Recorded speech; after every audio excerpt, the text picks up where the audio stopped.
संघ को यदि समझना है तो समझना होगा कि किसी भी संगठन या कह सकते हैं सक्सेस स्टोरी के पीछे 4 स्टेप होते हैं। सबसे पहले कोई काम शुरू होता है, उसका उपहास होता है। लोग उसका उपहास उड़ाते हैं, अरे फालतू की बात है, क्या निक्कर पहन के कोई शाखा से संगठन हुए हैं क्या। लेकिन उपहास से जब कोई आगे बढ़ जाता है तो दूसरा स्टेप आता है, उसका विरोध होता है। लोग विरोध करते हैं, अरे फिर उसको बदनाम भी करते हैं उस विरोध में। तीसरा स्टेप आता है संघर्ष। जब संघर्ष शुरू होता है तो संघर्ष में से भी संघ गुजरा है, उसको जेल भी जाना पड़ा है। संघर्ष में से निकलने के बाद अनुकूलता बनती है। ये बेसिक संघ यानी संघ कुछ नहीं करेगा, स्वयं सेवक सब कुछ करेगा। ये एडवांस संघ के अंदर आ जाता है। ये एडवांस संघ क्या है? तो ये स्वयं सेवक क्या करेगा? तो स्वयं सेवक रूपी शक्ति समाज के विभिन्न क्षेत्रों में जाएगा, विविध संगठनों के माध्यम से, और वहां पर व्यवस्था परिवर्तन करेगा। डॉक्टर जी, जब संघ के 100 साल होंगे तो शताब्दी कैसी होगी? आपको आश्चर्य होगा जब डॉक्टर जी इस बात का उत्तर देते हैं। तो डॉक्टर जी कहते हैं संघ का सबसे बड़ा दुर्भाग्य होगा कि संघ अपनी शताब्दी वर्ष देखेगा। 100 साल के पहले ही संघ को समाप्त हो जाना चाहिए। ये उत्तर सुनकर वहां जितने स्वयंसेवक थे उनको लगा कि ये डॉक्टर हेडगेवर क्या कह रहे हैं। डॉक्टर जी ने फिर समझाया कि संघ समाज में व्याप्त हो जाना चाहिए, यानी संघ और समाज, इस समाज परिवर्तन के माध्यम से एक हो जाना चाहिए। क्या हमारा परिवार बचा हुआ है क्या? बाकी छोड़ दीजिए कि डेमोग्राफी बदल रही है, उसके कारण, ये परिवार के कारण। सम्मानित मंच और यहाँ उपस्थित सभी धैर्यवान श्रोता, स्वयंसेवक, कार्यकर्ता बंधुओं, क्योंकि सवेरे से सुनते सुनते जो अब तक बच गए हैं तो स्वाभाविक रूप से उनको धैर्यवान ही कहा जा सकता है। तो मैं मेरी बात शुरू करता हूँ कि आज से 100 साल पहले संघ शुरू हुआ, ये हम पहली बार से सुन रहे हैं। लेकिन 100 साल के पहले का संघ क्या था, ये हमारे मन में कभी विचार आया क्या कि 100 साल के पहले जब संघ शुरू नहीं हुआ था तो कौन सा संघ था? वो अगर हमको समझ में नहीं आएगा तो आगे का संघ भी समझ में आना मुश्किल है। और इसलिए उसके लिए 3 बातें मैं शॉर्ट से बताना चाहूँगा। पहली बात तो ये है कि जो देश कभी सोने की चिड़िया कहलाता था, जो देश कभी विश्व गुरु कहलाता था, जो देश कभी दूध दही की नदियों का बहने वाला देश कहलाता था, और जिस देश में ये गाया जाता था सुजलाम सुफलाम सस्य श्यामलाम, उस देश की आज ऐसी परिस्थिति क्यों है? नंबर 1, ये विचार करने की आवश्यकता है। और फिर वो देश गुलाम क्यों हुआ? जो विश्व गुरु था, ताकतवर था, सब कुछ था, तो उसको गुलाम क्यों बनाया गया? दूसरी बात कि ऐसी कौन सी बात है कि जिसके कारण जिस देश को जाना जाता था वहां पर गीत गाया जाता था, कि आज भी गीत गाया जाता है कि यूनान मिस्र रोमा सब मिट गए जहां से, क्या बात है कि हस्ती मिटती नहीं हमारी। ये क्या है कि जो सब कुछ होने के पश्चात भी ऐसी कौन सी बात है जो हमारी हस्ती नहीं मिटती है? और तीसरी बात, एक छोटी सी चिड़िया की कहानी से मेरी शुरू करूंगा, क्योंकि शायद वो चिड़िया की कहानी ही मेरा पूरा विषय हो जाएगा। और चिड़िया की कहानी ऐसी है कि एक चिड़िया थी, उसने घोंसला बनाया, घोंसले में अंडे दिए और समुद्र का किनारा वहां ले जाकर घोंसला रख दिया। बाहर गई चुगने के लिए, वापस आई तो समुद्र में ज्वार भाटा आया और समुद्र उसके जो घोंसले को ले गया। आने के बाद चिड़िया कहती है कि अरे मेरा घोंसला कौन ले गया? समुद्र। तो वो समुद्र को कहती है, ए मेरा घोंसला दो। अब समुद्र को एक चिड़िया का घोंसला दे सकता है क्या? आप भी कल्पना करिए। लेकिन वो कहती है और नहीं दिया तो देखो मैं तुमको खाली कर दूंगी। और वो चिड़िया ये प्रयास शुरू करती है कि अपनी चोंच में एक बिंदु लेती है, उसको बाहर डालती है। ये प्रयोग शुरू कर दिया, अपना प्रयास शुरू कर दिया। दूसरी चिड़िया ने कहा क्या कर रहे हो? कहा कि समुद्र को खाली करना है। क्यों? मेरे अंडे चाहिए मुझे। तो उसने कहा तेरा दिमाग खराब हो गया है क्या? तू चिड़िया और समुद्र कभी आज तक खाली हुए हैं? तेरा दिमाग खराब है? तो चिड़िया कहती है मुझे सलाह नहीं, सहयोग चाहिए। मुझे सहयोग देना तो मेरे साथ आओ, नहीं तो जाओ। चिड़िया ने सोचा, दूसरी ने कि बात तो ठीक कर रही है, हो या ना हो इसका सहयोग तो करो। वो उसके साथ लगी। फिर बहुत सारी चिड़िया आई, सबने कहा क्या कर रहे हो? समुद्र का दिमाग खराब हुआ है, सलाह नहीं सहयोग चाहिए। बाकी लग गए सब। लगते लगते पूरा चिड़ियों का समुदाय उनके साथ लगा कि भाई हो या ना हो लेकिन समुदाय के साथ चलना है तो करो। सब लोग लगे। अंत में ये बात पहुंचती है गरुड़ राज, पक्षी राज गरुड़ के पास कि भाई तुम्हारा पूरा समाज, पूरा कम्युनिटी लगी हुई है, तुम भी चलो। उन्होंने क्या, समुद्र खाली करना है कि इनका दिमाग खराब हुआ है? पक्षी और समुद्र कभी खाली हुए हैं? उनको कहा गरुड़ महाराज सलाह नहीं सहयोग चाहिए। उन्होंने कहा बात तो सही है, पूरी समाज लगा हुआ है, अब तो सहयोग करना चाहिए। तो कहा कि मैं कैसे जाऊं, मैं तो ड्यूटी पर हूं विष्णु भगवान की पे, तो छुट्टी लेनी पड़ेगी। तो भगवान विष्णु के पास जाते हैं और उनसे कहते हैं कि भगवान मुझे छुट्टी दे दो कुछ दिन की। तो कहाँ जाना है? वो समुद्र को खाली करने। तो उन्होंने कहा तेरा दिमाग खराब हुआ है, तुम सब पक्षियों के किसने खराब किया? ये समुद्र खाली हुए हैं आज तक। उन्होंने कहा विष्णु भगवान सलाह नहीं चाहिए सहयोग चाहिए। भगवान ने कहा कि बात तो सही कह रहा है, ये कुछ भी हो साथ चलो। भगवान साथ आए, समुद्र खाली हुआ कि नहीं लेकिन अंडे जरूर मिल गए। याद करिए एक वो चिड़िया जो डॉक्टर हेडगेवार जी के नाम पर थी, जिन्होंने कभी ये सोचा कि मुझे हिंदू संगठन करना है। सब कहने लगे डॉक्टर हेडगेवार तुम्हारा दिमाग खराब हुआ है। वो डॉक्टर हेडगेवार कहते हैं हाँ मैं डॉक्टर हेडगेवार इस हिंदू राष्ट्र का संगठन। वो चिड़िया एक, अगर वो एक चिड़िया, आप क्या सोचते हो, क्या विष्णु भगवान के आने पर समुद्र ने अंडे दिए? क्या पक्षीराज गरुड़ के आने पर दिए? नहीं, उस एक चिड़िया के प्रयास के कारण वो अंडे मिले कि जिसने ये सोचा मुझे ये करना है। संघ के 100 साल की यात्रा वहां से लेके यहां तक की यात्रा है। इस परिप्रेक्ष्य को हमें समझना है और इसलिए अब समझने की है क्या यात्रा। वो यात्रा है कि संघ को यदि समझना है तो समझना होगा कि किसी भी संगठन या किसी भी कह सकते हैं सक्सेस स्टोरी के पीछे 4 स्टेप होते हैं। वो सब हम जानते हैं, इसलिए केवल मैं स्मरण कराता हूं। सबसे पहले कोई काम शुरू होता है उसका उपहास होता है। लोग उसका उपहास उड़ाते हैं, अरे फालतू की बात है, क्या निक्कर पहन के कोई शाखा से संगठन हुए हैं क्या? उपहास वो झेला। लेकिन उपहास से जब कोई आगे बढ़ जाता है तो दूसरा स्टेप आता है, उसका विरोध होता है। लोग विरोध करते हैं, अरे फिर उसको बदनाम भी करते हैं उस विरोध में। तो विरोध का दूसरा प्रकार होता है। संघ उसमें से भी गुजरा। जब तीसरा स्टेप आता है संघर्ष, जब संघर्ष शुरू होता है तो संघर्ष में से भी संघ गुजरा है, उसको जेल भी जाना पड़ा है, 2-2 3-3 जो भी हैं उसमें प्रतिबंध सब हमने सुना है। वो संघर्ष में से निकलने के बाद अनुकूलता बनती है और इसलिए ये 4 स्टेप से संघ अपने 100 साल पूरा कर रहा है। ये हमको दूसरी बात समझना है।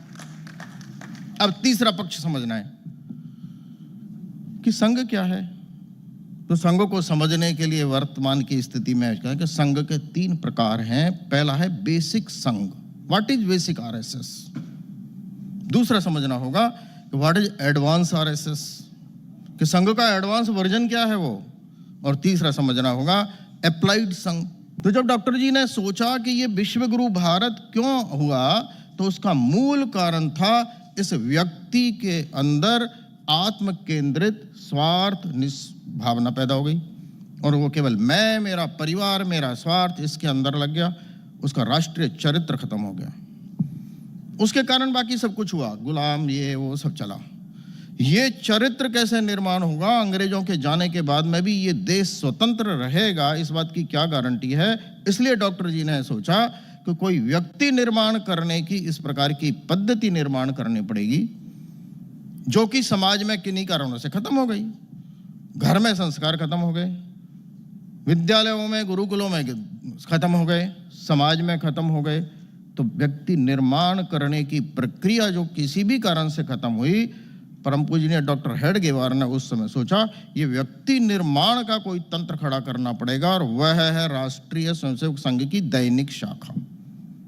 और अगर विचार करें कि संघ में से यदि ये शाखा नाम की चीज यानी बेसिक चीज को निकाल दिया जाए तो संघ बचेगा।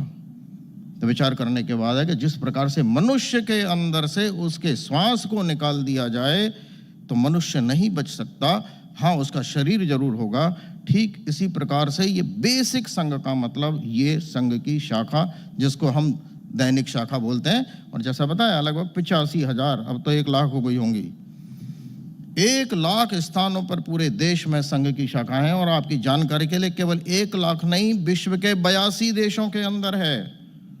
और विश्व के 82 देश ही नहीं, अब संघ के बारे में विचार करें तो जो 32 ऑर्गेनाइजेशन है, 36 ऑर्गेनाइजेशन अखिल भारतीय संघ के अभी चल रहे हैं, ऐसे 36 ऑर्गेनाइजेशन चल रहे हैं। तो हमको समझना होगा कि ये बेसिक संघ यानी संघ कुछ नहीं करेगा, स्वयं सेवक सब कुछ करेगा, ये एडवांस संघ के अंदर आ जाता है।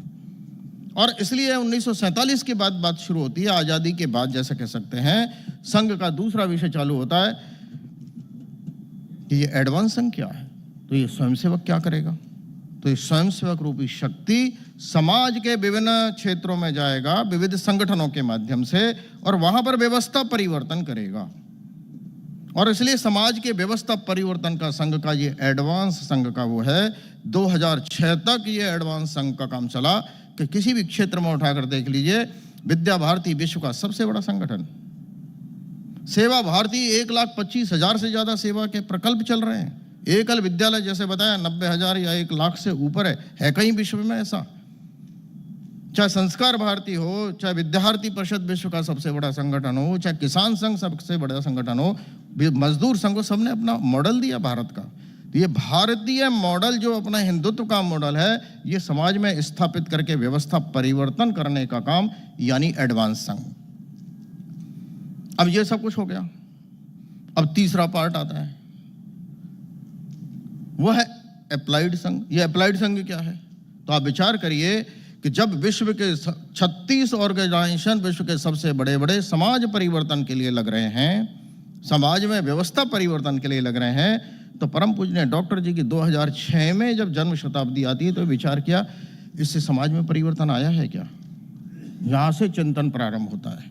और समाज परिवर्तन का मतलब क्या है, आप विचार करिए, एक शाखा किसी स्थान पर 40 साल से 20 साल से 30 साल से लग रही है, क्या उस मोहल्ले का उसके आसपास में कोई समाज परिवर्तन है।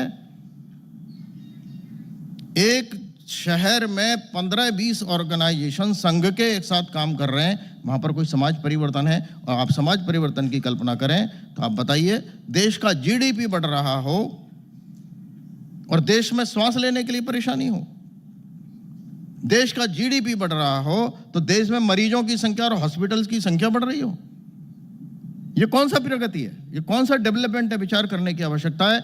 जहां जिंदा रहने के लिए श्वास और पानी और खाना प्रदूषित हो गया हो, ये कौन सी प्रगति है। जहां आपस में रिलेशन खत्म हो रहे हैं, कौन सी प्रगति, ये विचार करने की आवश्यकता है। और इसलिए हम एक तरफ प्रगति या विकास के किसी एक मॉडल की तरफ जा रहे हैं, तो दूसरी तरफ चिंतन ये हो रहा है कि क्या समाज परिवर्तन के लिए भी कुछ चीज हो रही है। और इसलिए इस पर चिंतन करने के लिए यह शुरू होता है कि समाज परिवर्तन के लिए संघ क्या कर रहा है, उसके लिए विचार करना है। तो यहाँ से मैं मेरी बात शुरू करता हूँ कि 4 प्रकार के क्राइसिस आज पूरे देश में है, देश में नहीं, समाज के सामने नहीं, पूरे विश्व में। और 4 प्रकार के क्राइसिस कौन से हैं। पहला है क्राइसिस ऑफ पर्पज। हमारा क्राइसिस ऑफ पर्पज है कि हमारा कोई पर्पज नहीं रहा। जब पर्पज था, देश आजाद हो गया, अब कौन सा पर्पज है। क्राइसिस ऑफ ऑथेंटिसिटी और क्राइसिस ऑफ ऑनरशिप। क्या आज ऑनरशिप है, कौन है इस देश का, नहीं है। और अंत में है क्राइसिस ऑफ रिलेशनशिप। ये 4 क्राइसिस आज समाज के सामने है। इन सब क्राइसिस को ठीक करना है, ये संघ के लिए अगला है। और इसलिए ऐसा कह सकते हैं कि संघ का 100 साल पूरा हो रहा है। तो कौन से डॉक्टर जी का संघ था, वो मैं घटना आपको बता देना चाहता हूँ। जब 1940 के पहले की बात समझ लीजिए, 38-39 में होगा। डॉक्टर जी से एक स्वयंसेवक ने पूछा, जो हम तो देखो हम कितने सौभाग्यशाली हैं यहाँ बैठे हुए लोग कि जो संघ की शताब्दी वर्ष देख रहे हैं। लेकिन उस समय 1940, 38, 39 में मान लो एक स्वयंसेवक डॉक्टर जी से पूछता है, डॉक्टर जी जब संघ के 100 साल होंगे तो शताब्दी कैसी होगी। आपको आश्चर्य होगा जब डॉक्टर जी इस बात का उत्तर देते हैं तो डॉक्टर जी कहते हैं संघ का सबसे बड़ा दुर्भाग्य होगा कि संघ अपनी शताब्दी वर्ष देखेगा। 100 साल के पहले ही संघ को समाप्त हो जाना चाहिए। ये उत्तर सुनकर वहां जितने स्वयंसेवक थे उनको लगा कि ये डॉक्टर हेडगेवर क्या कह रहे हैं, संघ समाप्त हो जाना चाहिए। तब प्रश्न उत्तर होता है, डॉक्टर जी ने फिर समझाया कि संघ समाज में व्याप्त हो जाना चाहिए, यानी संघ और समाज, इस समाज परिवर्तन के माध्यम से एक हो जाना चाहिए, तब संघ समाज में विलुप्त होगा।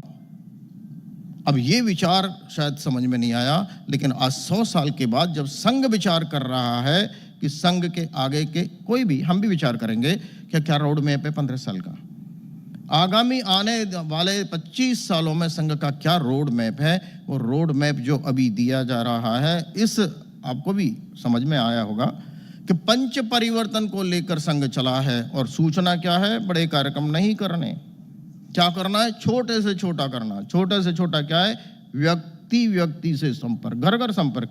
ये कोई काम करने का होता है? संघ अपने 100 साल में विश्व का सबसे बड़ा ऑर्गेनाइजेशन, बड़ी बड़ी बातें करने वाला, क्या कर रहा है, घर घर संपर्क। क्या मतलब हुआ? और तो और हिंदू सम्मेलन करने, छोटे छोटे, यानी छोटी से छोटी इकाई पर करो, बस्ती में। ये कौन सा किसी बड़े से संगठन का शताब्दी वर्ष है, लेकिन किन विषयों को लेकर करना है वो समझना है। वो है पंच परिवर्तन। और देखिए वो पंच परिवर्तन ही संघ के आगे का 20 साल का रोड मैप है। पूरा करूं इसे? 2-3-4 मिनट और बस। तो ये पंच परिवर्तन जब हम विचार करेंगे तो ये संघ का कौन सा रोड मैप है? ये संघ का नहीं है, ये समाज का रोड मैप है कि समाज में स्थापित हो।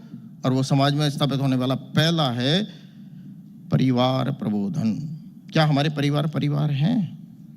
क्या आज के परिवार हैं? परिवार तो खत्म करने की योजना बहुत पहले ही बन चुकी है, इसलिए हम दो हमारे दो की बातें आ रही हैं। अरे हम दो हमारा एक हो गया, अब तो और भी आगे बढ़ गए हैं। हम दो हमारा कोई भी नहीं। और आगे परिवार को खत्म करने का यहां तक है कि हम साथ रहेंगे लेकिन शादी नहीं करेंगे, फैमिली नहीं करेंगे। कहां जाएगा देश? और देखिए किसी देश कोई बचता है जो कहना, क्या बात है कि हस्ती मिटती नहीं हमारी। वो हस्ती क्या है? हमारी संस्कृति। और वो संस्कृति कहाँ पलती है? परिवार में।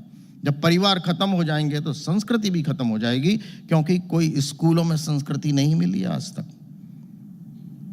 एक सास अपनी बहू को वो संस्कृति देती रहती है, कितने पीढ़ियों से वो चीज परंपरा अपने वहां पर आती है, वो परिवार खत्म। और इसलिए सबसे बड़ा आगे आने वाले दिनों में संकट है क्या हमारे परिवारों में वो वैल्यूज हैं? ये क्राइसिस ऑफ पर्पज है। और इसलिए विचार करने की आवश्यकता होगी कि हमको परिवार प्रबोधन के लिए छोटे छोटे प्रयोग, और ये छोटे प्रयोगों में कहीं बाहर नहीं जाना है, अपने घर में ही करना है कि क्या हमारा परिवार बचा हुआ है क्या। बाकी छोड़ दीजिए कि डेमोग्राफी बदल रही है, उसके कारण, ये परिवार के कारण। इसलिए परिवार और परिवार के अंदर संस्कार, और उसके कारण संस्कृति, और उसके कारण हमारा हिंदू संस्कृति या अपना देश बचा रहना, पहला। दूसरा, सामाजिक समरसता। अरे जिस देश में 70% हमारे बंधु हों, वो हमारे साथ में नहीं बैठकर खा सकते हों, साथ में रह नहीं सकते हों, अरे एक शमशान में जलाए ना जा सकते हों, एक कुएं पर पानी नहीं पी सकते हों, आप सोचिए वो देश, वो समाज क्या कभी अखंड हो सकता है क्या? संगठित हो सकता है क्या? और इसलिए सामाजिक समरसता, और ये सामाजिक समरसता के घर के बाहर नहीं जाना। क्या मेरे घर के अंदर है? क्या मेरे घर के अंदर आने सभी लोग, जातिवाद, ये सबको खत्म करना, ये आगे का चैलेंज है। संघ का ये दूसरा रोड मैप है। तीसरा है पर्यावरण संरक्षण। हम सबको पता है, उसके बारे में बहुत ज्यादा बताने की आवश्यकता नहीं है, और दिल्ली वालों को तो बिल्कुल ही नहीं है, क्योंकि दिल्ली तो हर श्वास में उसको पर्यावरण ध्यान में आ रहा होगा कि यहाँ जिंदा रहने के लिए भी श्वास स्वच्छ नहीं मिल रही है, पैसों से श्वास नहीं मिल सकती, ये पक्की बात है। आपको 1 करोड़ रुपए दिए जाते हैं, 1 करोड़ में एक बूंद पानी तो बना के बता दीजिए, ऑक्सीजन बना के बता। प्रकृति के साथ जो कुछ हो रहा है उसका संरक्षण करना किसी सरकार का या किसी का दायित्व नहीं है, ये मेरा अपना दायित्व है। क्या मेरे जीवन में, मेरे जीवन शैली में, मेरे घर में, मेरे आचरण में ये बात है क्या? और चौथा है स्वय का बोध। क्या ये स्वयं का बोध मेरे अंदर है, ये गौरव है, केवल इंडिया और भारत की बात है?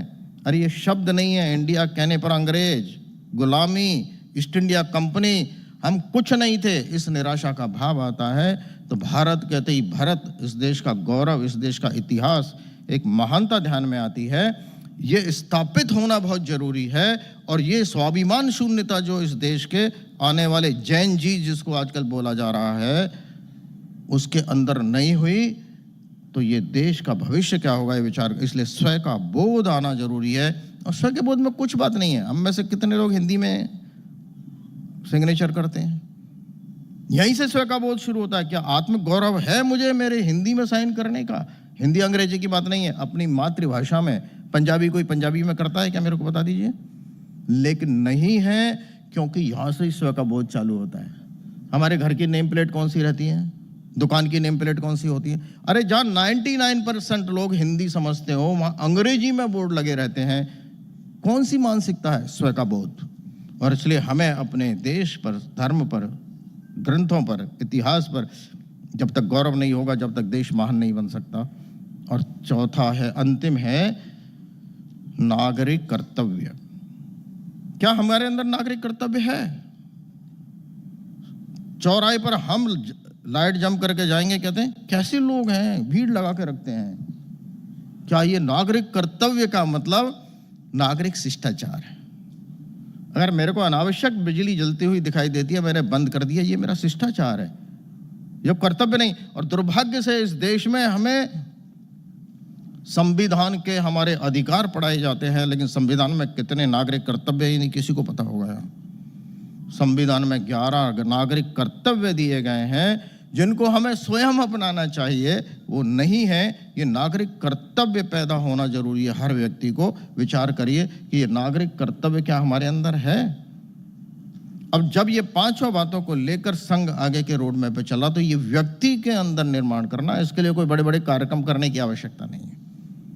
ये मेरे आचरण में कैसे आए, और जब आचरण में आने लग जाए तो समाज और संघ कैसे एक होगा। आप कल्पना करिए, 1920 में किसी एक उत्सव को मनाने के लिए, गणेश उत्सव को मनाने के लिए तिलक जी महाराष्ट्र में एक गणेश पूजन का कार्यक्रम शुरू करते हैं। गणेश क्या यात्रा, गणपति चतुर्थी का करते हैं, आपको ध्यान में।